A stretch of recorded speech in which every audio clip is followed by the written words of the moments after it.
Hola, hola, hola, ¿cómo andan? ¿Cómo les va? ¿Todo bien? Bueno, acá en una nueva entrevista, una nueva charla, la primera en esta sección que es con árbitros, o ex árbitros también mejor dicho, y hoy nos toca Luis Pasturensi. Luis, un gusto, ¿eh? Muchas gracias. Hola Jerónimo, un placer, buenas tardes. Acá estamos a disposición para lo que necesites preguntar y grabar. No, gracias a ustedes, Luis. ¿De qué labura? Yo soy óptico técnico contactólogo de profesión, porque para ser árbitro de la AFA había que tener un trabajo lícito, así que toda la vida los que entramos a la AFA a hacer el curso de árbitros teníamos que tener un trabajo, una ocupación y llevar un certificado de trabajo. Así que desde que entré al arbitraje, yo soy óptico técnico ya recibido en la Facultad de Farmacia y Bioquímica. Así que esa es mi profesión habitual y la pasión, el gusto, eh, el placer ha sido dedicarme al arbitraje y después a la docencia del arbitraje, que lo vengo haciendo hace ya muchos años. Mm. Bueno, la verdad, Luis, que uno se está hablando mucho y por ahí uno lo nota en el fútbol argentino. ¿Cómo ve usted el actual momento del arbitraje? Y un momento complejo, con muchas críticas, con muchas objeciones para el arbitraje, con muchos reproches para las actuaciones arbitrales.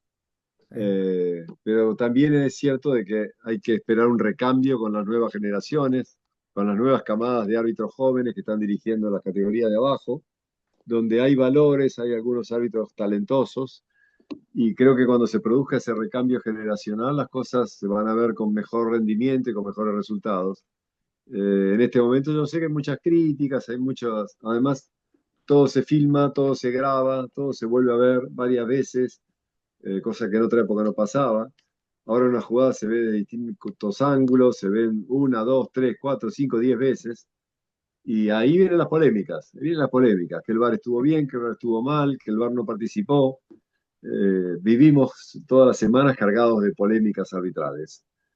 El tema de la tecnología, se ha instrumentado para ayudar a que se cometan menos errores, no ha mermado en las cuestiones arbitrales o en las objeciones arbitrales. No ha mermado, sino que ha seguido siendo un motivo de crítica, ¿no? Por la intervención por sí, la intervención por no, por haber aparecido, por no haber aparecido, no haber cuestionado una jugada, no haber hecho ver al árbitro una jugada. Siempre hay un motivo de objeción en algún partido de los que nos toca ver todos los fines de semana. Mm. Y hoy en día Usted los árbitros como, porque están bueno, obligados. me dijo hace ahí un ratito que tiene que haber un cambio generacional. Y Sí, yo también veo que suben árbitros o que son nuevos como Ramírez, Rey Hilfer, de Falcón Pérez, etcétera, bueno, que pero no son tan nuevos. Yo me hablaba de gente, yo te hablaba de gente más joven aún, ¿eh? Yo te hablaba de gente más joven aún que ellos. Ellos ya de tienen veintipico de varios, años. sí, sí, y recorridos ya más extenso en la división superior, en primera división.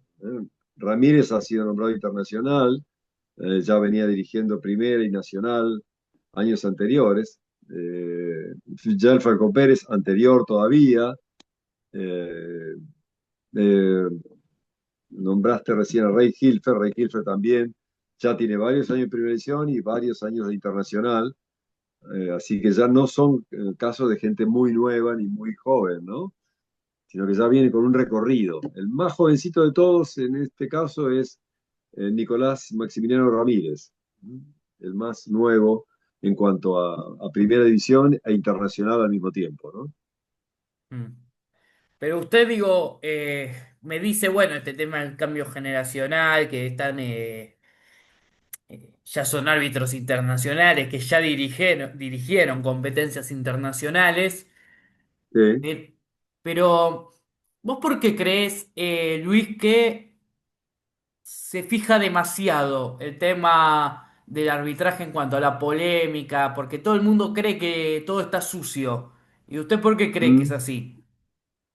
Eh, Quizás porque este es un momento de que se sospecha de todo el mundo, en todas las profesiones y también en el arbitraje, se sospecha de que no haya credibilidad y no haya transparencia, se sospecha de que a lo mejor no están dirigiendo a suerte verdad o no están dirigiendo con absoluta libertad. Y el no dirigir con libertad puede provocar esto de las dudas, esto de las polémicas, ¿no? Esto de que pareciera de que algunos equipos fueran favorecidos y otros no tanto. Y eso es lo que genera tanta controversia, tanto periodismo focalizado en a ver cómo dirige este árbitro a tal equipo, a tal otro equipo. Esto no pasaba tanto antes, ¿eh? Pasaba en mucha menor escala a cómo está pasando actualmente. Y no va a ser fácil de modificar ese tema, ¿eh? ¿No? ¿Por Me qué? parece que, porque me parece que tenemos que acostumbrarnos a convivir con esta cuestión de ver bajo la lupa todos los arbitrajes, no solamente de la divisional superior, de primera, de la liga profesional, sino también de las categorías de ascenso, porque hoy en día los cuestionamientos no se limitan a la primera división, sino que a las categorías de ascenso también, ¿eh? ¿Usted cree, Luis, que hay cierto favoritismo frente a Barraca Central, el equipo de Tapia? No tengo evidencias para contestarte eso de manera, porque para contestar eso habría que tener evidencias. Y como no las tengo, no puedo contestarte en tal sentido. Ok. Luis, usted sabe que cuando yo hago las entrevistas, las charlas, a mí me gusta repasar la trayectoria de cada uno. ¿Usted cuándo se Sí. decidió a ser árbitro? ¿Era algo más desde chico? ¿Lo decidió más de adolescente? Mira, te digo, hice el curso en AFA, porque en ese momento AFA daba cursos para aspirantes árbitros en el año 74, 75, y entré como árbitro profesional de AFA en el año 1976. Estuve desde el 76 hasta 1997. Me retiré en 1997, un viernes a la noche, un partido televisado, en cancha de Ferro, Ferro Racing, ganó Racing 3-0, y ahí me retiré del arbitraje y seguí ligado al arbitraje a través de la docencia, siendo instructor de la Escuela de Árbitros de la Asociación Argentina de Árbitros. Después fui instructor en la Escuela de Árbitros de la AFA, porque la AFA tuvo en su momento, volvió a tener una escuela. Después en el 2017 cerró la escuela de AFA para aspirantes a árbitros, la cerró cuando estaba Elizondo a cargo de la dirección arbitral, la cerró definitivamente, volví a ser profesor en la escuela de la AAA, donde estuve de su fundación. La fundación de la escuela de la AAA fue en 1994, ¿no? Eh, cuyo director fue Jorge Romero, el ex árbitro internacional, gran árbitro, gran persona, con quien compartí la enseñanza durante muchos años, junto a Miguel Simer, Manuel Polantinos, José Botelli, el profesor Carlos Goodman, profesor de educación física, bueno, todo un grupo de profesores con los que iniciamos el curso arbitral en 1994 en el Bajo Flores, en la Escuela de la Asociación Argentina de Árbitros, que hoy en día sigue siendo la escuela más importante que tiene la Argentina para formación de árbitros, porque el AFA no forma más árbitros, hay otras escuelas en La Plata, eh, 3 de Febrero, Loma de Zamora, en Lanús. Hay otras escuelas satélites, pero tienen cursos de menor envergadura al que tiene la Asociación General de Árbitros, que son 2 años de curso, 2 años para recibirse de árbitro, un año con más teoría, con segundo año con mucha práctica, con fútbol sala, con educación física, con las pruebas que hacen los árbitros de primera división, con absoluta exigencia, con mucha exigencia. Tanta exigencia hay que eso hace que muchos abandonen porque no toleran, no resisten la exigencia que tiene el curso de árbitro. ¿Y por qué tiene mucha exigencia? Porque la escuela de AAA prioriza la excelencia. Por eso tiene mucha exigencia. Se priorizó siempre la excelencia y eso hace de que muchos no puedan soportar tanta exigencia con las clases, con el aprobar con 7 puntos, con el presentismo en un 75%, con las pruebas físicas que son exigentes. Bueno, eso hace que muchos no puedan soportar ese tipo de rigor, porque realmente es riguroso. Ujú. Usted, bueno, me contó que arrancó desde el 76 hasta el 97, 21 años en Sí, total. No, sí. perdón, 19, me equivoqué. Usted digo, o 21, 76. hasta el 96, 21, qué boludo, es verdad, tenía 21, razón. dijiste bien de entrada. Dijiste 21, bien. ¿verdad? Después me equivoqué, perdón. Eh, ¿Cuál fue? ¿Recuerda usted su primer partido? El primer partido fue un partido de Barraca Central, Argentino de Quilmes, reserva de la primera C, reserva de la C, en la cancha de Barraca Central, que no tenía el campo de juego tan impecable que tiene ahora. Era una cancha mucho más modesta y con una tendencia a inundarse cuando llovía y era mucho más de menor calidad a la que tiene hoy en día. Ese fue el primer partido como árbitro de un preliminar. Y el último ya te lo conté. ¿Y tiene algún partido así? ¿Cuál fue? ¿Cuál recuerda, digo, su salto a primera división? ¿Cómo lo recuerda? Eh, Creo que el primer partido fue dirigiendo en la cancha de Ferro Deportivo Armenio cuando estaba en primera división. Eh, Deportivo Armenio, sí, fue un partido a prueba de primera división. ¿Mm? En la cancha de Ferro, cuando Armenio era equipo de primera división. Año 1987, exactamente. No, ¿y tiene así alguna anécdota? Creo que, porque les cuento de los que están del otro lado, que Luis vino a dar una charla a la facultad donde yo trabajo, donde yo estudio, perdón. Y contaste una vez una anécdota de que una vez un hincha te quiso cagar a trompadas ahí en la cancha, ¿verdad? Bueno, pasó con un hincha en la cancha de Chacarita, dirigiendo un partido de Chacarita, donde entró un hincha como para pegarme y el asistente me pegó un grito y lo logré esquivar y no llegó a concretar su propósito. En otra oportunidad me pasó en la cancha de Deportivo Bauen en Mendoza, donde un personal auxiliar, un preparador físico, también cuando le dio un penal en contra de Ferro de Pico para el equipo visitante, también entró como para pegarme y bueno, lo único que llegó a hacer es a tocarme porque también giré y lo logré esquivar. Pero bueno, en el interior sobre todo se dan las peores situaciones. Que te pateen patadas del vestuario, que te amenacen, que te digan que no vas a salir vivo. Bueno, ese tipo de cosas, sobre todo en el interior, se viven muy intensamente. Siempre es más difícil dirigir afuera, en el interior, porque la policía es localista, la policía es partidaria de algunos de los equipos de la zona. Entonces vos tenés en Misiones los policías que son hinchas de pronto de Guaraní Antonio Franco, en Chaco son hinchas de Chaco Forever. Entonces, a veces no son totalmente imparciales y no les preocupa tanto cuidar al árbitro, y encima es un árbitro porteño. Y vos sabés que los porteños cuando van al interior no son vistos con los mejores ojos, ¿no? Sí. Eh, Siempre se le grita porteño HDP y todas esas cosas que vos conocés. Pero bueno, eso es un poco el odio hacia el que está en la capital federal y se cree que uno va en una condición de agrande y no es así. Uno va a cumplir con su trabajo, con su profesión y trata de hacer las cosas lo mejor posible porque por una cuestión vocacional elegiste esta actividad. Yo la elegí la actividad arbitral por una cuestión vocacional. Yo me considero un árbitro vocacional en cuanto a mi dedicación al arbitraje. Yo no elegí el arbitraje para hacer una diferencia económica, porque hay mucha gente que piensa de que el árbitro está detrás de ganar más plata. No fue mi caso y tampoco fue en la práctica, porque cuando me tocó ser árbitro, las remuneraciones no permitían que viva del arbitraje. Por esas razones que no se exigían un trabajo lícito a todos, o sea que todos tienen que tener otra actividad para dedicarse al arbitraje. Ahora eso ha cambiado y ahora se permite vivir del arbitraje. ¿Mm? Mm. ¿Lo han intentado sobornar alguna vez, Luis? No, no me pasó, no me pasó. Solamente tuve un amague dirigiendo en la cancha de Guaraní Antonio Franco, un partido clásico contra Chaco Forever.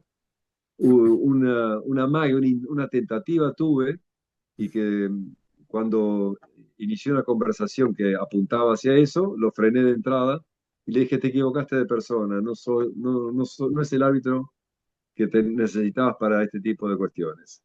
Cuando le contesté eso, salió disparando, no apareció nunca más y, y se borró del mapa. Tuvo que atenderme otra persona, a la terna arbitral, nos tuvo que atender otra persona. Pero después no tuve ningún caso situaciones de amenazas o de, como decís vos, de intento de sobornos. Y eso que yo trabajo en un lugar donde estoy con un negocio a la calle y yo atiendo al público, hace muchos años que atiendo al público, tengo clientes de muchos años que me conocen y no, sin embargo no he tenido sobresaltos en ningún caso.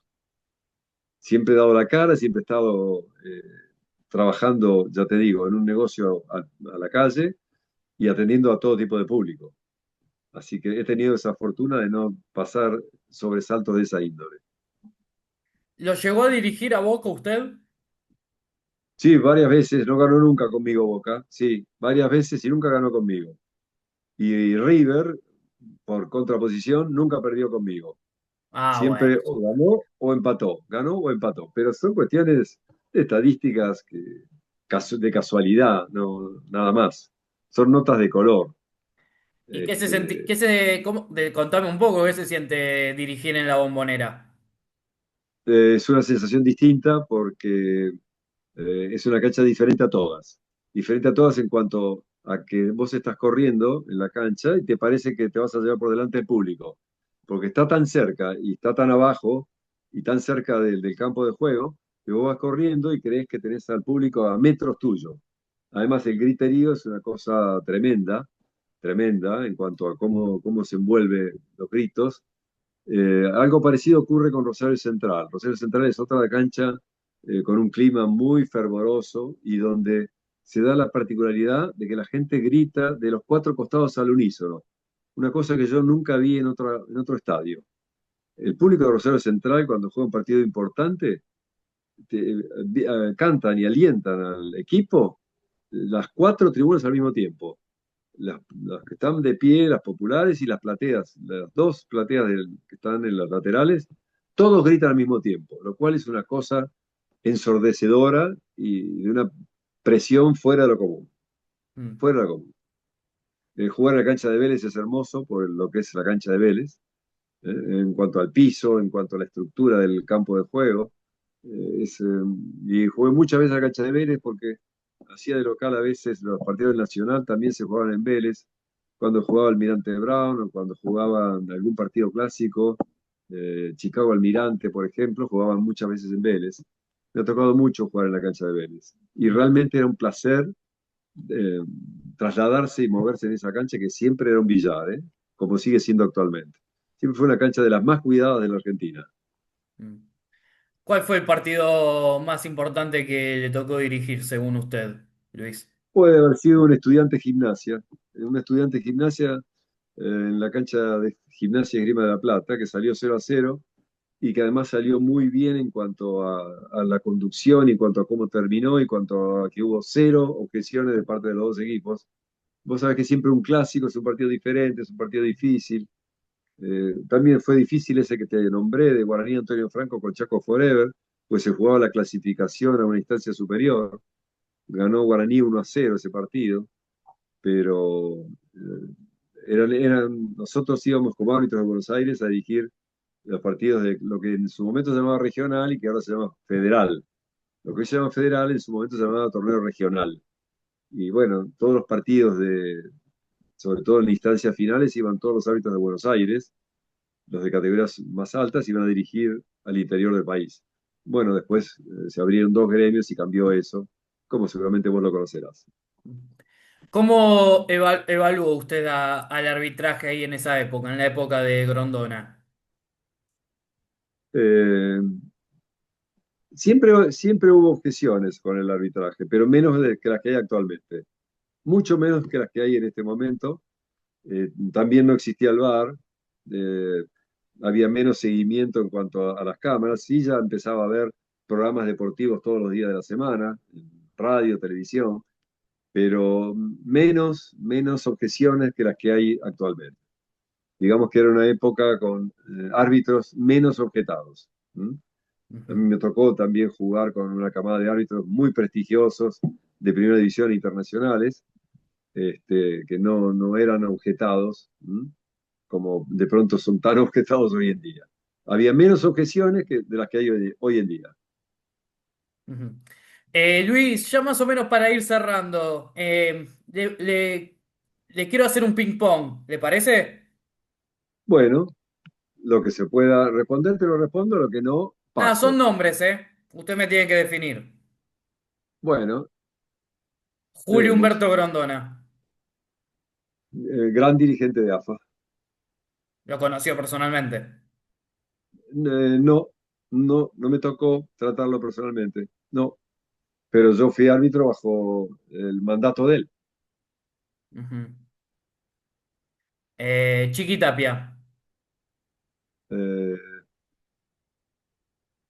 eh, Tiene un dominio grande sobre todo el fútbol argentino actual y desde a partir de el Campeonato Mundial de Fútbol, una hegemonía muy importante como dirigente de fútbol. Una preponderancia muy grande como dirigente actualmente ha adquirido en los últimos años. Javier Castrilli. En su momento, un revolucionario del arbitraje, un distinto. A ver, le voy a preguntar por uno actual. Fernando Espinosa. Árbitro de primera división, ex árbitro internacional y Guillermo árbitro VAR. Marconi. Lideró un gremio que se llamó Sadra y que en su momento tuvo una preponderancia importante y en este momento no la tiene en igual forma. ¿Usted estuvo en el Sadra o en la Triple A? Te dije que trabajé en la escuela de la Asociación Argentina de Árbitros. Ah, verdad Te que bueno. olvidaste, te olvidaste. No, yo soy medio distraído con ese tema, por eso le Ah, pregunto. bueno. Pero te dije escuela de la Asociación Argentina de Árbitros. La Asociación Argentina de Árbitros es triple A. La Triple A, por eso. Federico Beligoy. Actual director nacional del arbitraje. Y además fue nombrado con un cargo muy importante recientemente en FIFA, representando el arbitraje argentino, lo cual es una notable distinción. El VAR. Una herramienta útil en la medida que esté utilizada por gente que esté muy bien preparada, que sea idónea y que esté muy bien preparada. Porque son humanos, manejados por humanos, y los humanos también se equivocan, aunque manejen una herramienta tecnológica útil, pero es un ser humano y el ser humano se equivoca. Voy a apuntarle por tres exfutbolistas. Juan Román Riquelme. Gran gran futbolista, de altísimo nivel. Lionel Messi. Un crack fuera de serie, un fuera de serie futbolísticamente. Y por último, Diego Armando Maradona. Eh, Otro fuera de serie que tiene que estar siempre en el podio de los mejores, siempre en el podio de los mejores, en distintas épocas, por supuesto, pero un líder futbolístico máximo. ¿Lo dirigió usted? Porque él vuelve. Solamente en amistoso lo llegué a dirigir porque estaba retirándose del fútbol argentino cuando me tocó dirigirlo en un amistoso en el Sindicato de Empleados de Comercio, me tocó dirigirlo una vez. ¿Y? Y era un jugador que ya estaba en retirada, pero era un distinto siempre, en todo lo que hacía, en cómo hablaba, en cómo se manejaba, en cómo entrenaba, era diferente a todos. Y por último, Luis Pasturensi. Un apasionado por el arbitraje, apasionado por la docencia del arbitraje, si no, no podría hoy en día continuar ejerciéndola en escuela de árbitros, en escuela de técnicos, en escuela de instructores de árbitros y en escuelas de periodismo, como vos te ha tocado presenciar una clase conmigo. Y sigo haciéndolo, por ejemplo, en Deportea, en Éter, donde creo que tu escuela es Éter, ¿no? Si no me equivoco. Sí. Bueno, y Deportea, que es la escuela que está en la Valle Junín, también doy clases en este momento todos los martes a distintas comisiones de aspirantes a periodistas deportivos. Si no tuviera una vocación, no podría mantenerse a través de los años con el mismo entusiasmo y con las mismas ganas de seguir haciéndolo. Por eso te decía que me he dedicado a esta actividad por una cuestión vocacional. Si no tenés entusiasmo y no tenés vocación, no podés seguir practicando esta actividad. Mm. Luis, le agradezco mucho por este rato. Le quiero hacer ahora sí la última pregunta. Primero, ¿cómo la pasó? Bien, bien, bien.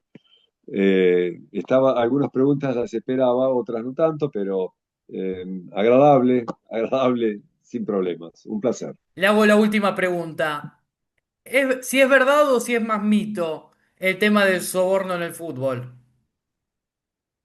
Eh, para contestar de que eso es verdad, tenés que tener evidencia, porque si uno dice que es verdad, lo primero que te va a decir es que está escuchando, ¿y por qué no se recurrió a la justicia para denunciarlo? Como yo no tengo evidencias, como te dije antes, y voy a ser consistente con las respuestas, no puedo aseverar eso de una manera contundente. Así que es una pregunta que tenés que tener precisión en cuanto a la respuesta. Si yo no lo he visto, si yo no lo he vivido, si yo no tengo constancia, no tengo certezas sobre el tema, no puedo asegurarlo. Ok, Lo he escuchado igual que vos, lo he escuchado igual que vos, está pero no bien. me puedo hacer eco de lo que no he podido comprobar fehacientemente. Ok. Luis, le quiero agradecer por este rato. A los que están del otro lado, les pido por favor que se suscriban acá a mi canal, que le den like, que activen la campana, que me sigan en mis redes, Jero Taliano, en Instagram y Twitter, Jero.Taliano en TikTok. ¿Tiene redes, Luis?